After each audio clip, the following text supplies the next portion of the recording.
In the beginning, before light or stars, before time itself, God created the heavens and the earth. The earth was formless, empty, and wrapped in deep darkness. And over those shadowed waters, the Spirit of God was moving. There was a voice in the darkness. And when that voice spoke, everything began. God said, "Let there be light." And light appeared, piercing the darkness.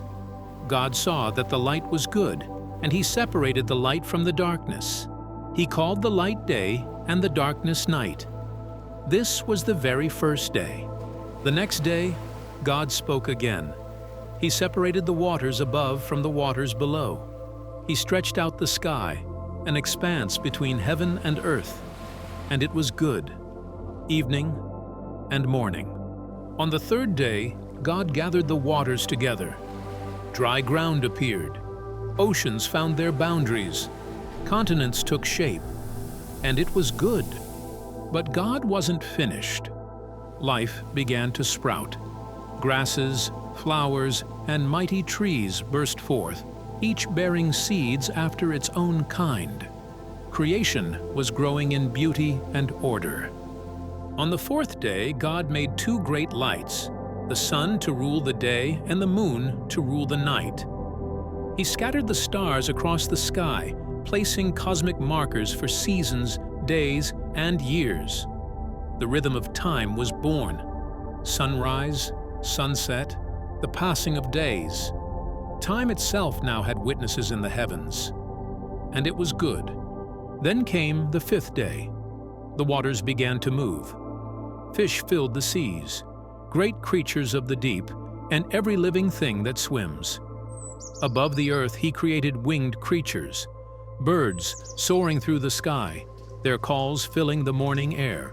And God blessed them, saying, "Be fruitful, and multiply, and fill the earth and the seas." And it was good. On the sixth day, God spoke yet again. He created animals to live upon the land, cattle and wild beasts, creatures that creep upon the ground, each according to its kind. And it was good.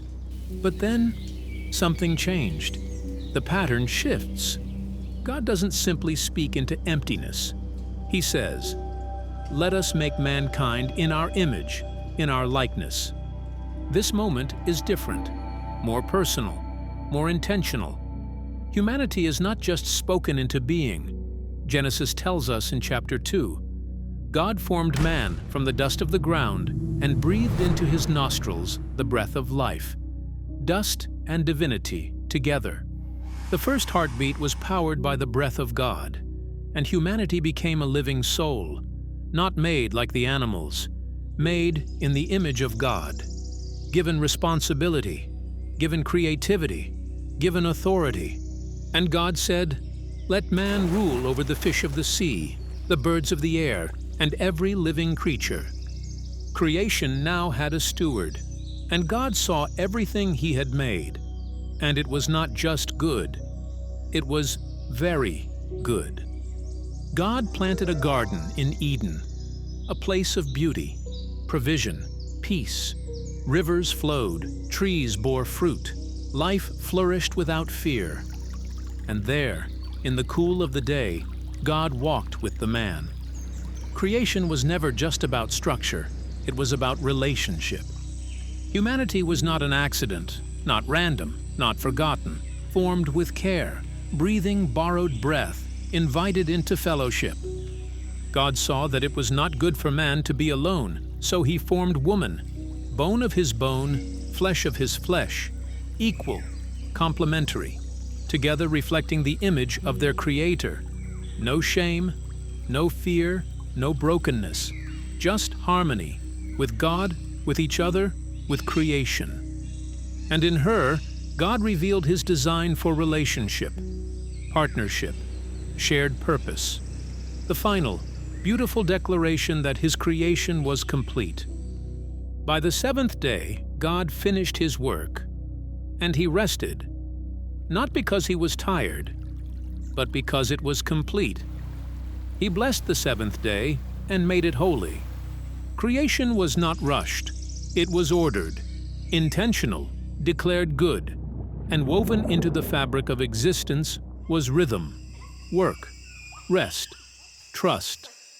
The story of Genesis is more than a timeline. It's a message, one that speaks of order emerging from chaos, of purpose behind existence, and of a Creator who brings light into darkness. There's so much more waiting in your Bible. Open it and explore it for yourself. Thanks for watching. If this message blessed you, please share.